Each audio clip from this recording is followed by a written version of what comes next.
since we're not watching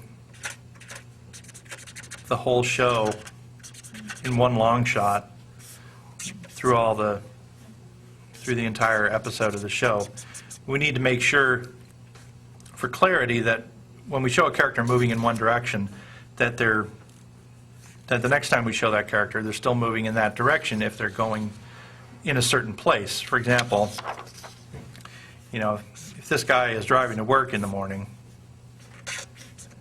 and he's in his car and he's driving in this direction, and then we cut away to him on the phone. He's on the cell phone driving. He's like, "Yeah, Bill, I'll be there in just a couple of minutes." And then if we cut back and we decided, "Hey, you know what? I'm sick of showing the car from that side. I want to show it from this side." Well, you could do that, but right away you would lose your audience because they would be going, "Wait, did you turn around? What happened? I don't understand where he went." So it's just, we're used to seeing things moving all in the same direction. Now, there are exceptions to this, which is like in car chases, that if a car chase becomes completely chaotic, you may frequently have fast cuts where the cars are changing direction, but in that case the director's making a conscious choice to really get you jarred. They're trying to make you feel unsettled. So it is good, though, to have a character moving in the same direction. When this character gets to work, you may cut to the next scene, which is his office building. And his parking lot, and his car pulls up, and he gets out.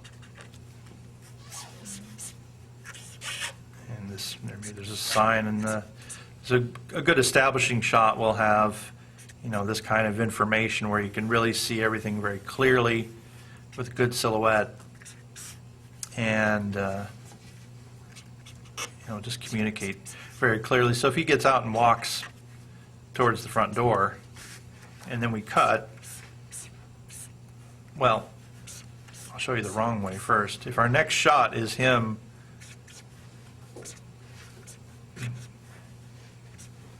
going like this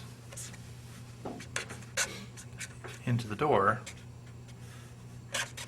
again, it's going to be very jarring, and we're going to be totally wondering what happened because we've moved completely around. Instead of standing over here where we as the audience were, now we would find ourselves completely on the other side. Now this is what people talk about as the 180-degree rule, which I will try to make it simpler for you than that.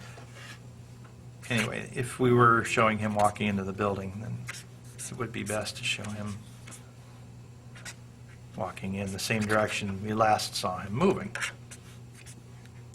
Anyway, the reason I think that this can get too complicated is people start breaking out their protractors and talking about the 180-degree rule.